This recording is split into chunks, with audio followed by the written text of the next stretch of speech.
السلام علیکم ناظرین، میں ہوں بریرہ بٹ اور آپ دیکھ رہے ہیں BN TV۔ آپ کو بتائیں کہ زی انٹرنیشنل اسکول کے تحت سالانہ اسپورٹس کارنیول 2022 کی افتتاحی تقریب کا انعقاد نیشنل کوچنگ سینٹر کراچی میں کیا گیا ہے۔ تقریب کے مہمان خصوصی British deputy head of mission Martin Dawson تھے۔ اس موقع پر مارٹن ڈاوسن نے کہا کہ یہ دیکھ کر بہت خوشی ہوئی کہ زی اسکول کے تمام بچے کھیلوں کی سرگرمیوں میں بڑھ چڑھ کر حصہ لے رہے ہیں۔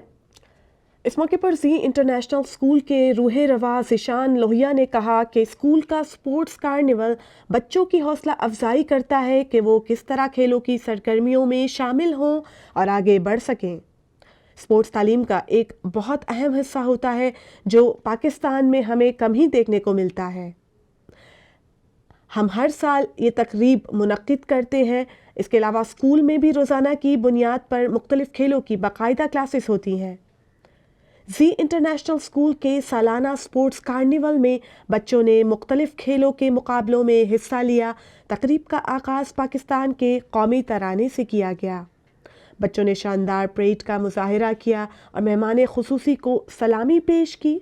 British deputy head of mission Martin Dawson نے کھیلوں کے مقابلوں میں حصہ لینے والے بچوں کی حوصلہ افزائی کی اور ان کی کاوشوں کو سراہا۔ اس سے قبل اسکول کے بچوں نے مہمان خصوصی کو گلدستہ پیش کیا۔ کھیلوں کے مقابلوں میں نمایاں کامیابی حاصل کرنے والے بچوں میں انعامات تقسیم کیے گئے اور اس موقع پر ذیشان لوہیا نے مہمان خصوصی کو اسکول کی طرف سے یادگاری شیل بھی پیش کی۔ یہ تھا اب تک کا خبرنامہ۔ مزید خبروں سے جڑے رہنے کے لیے دیکھتے رہیے BN TV۔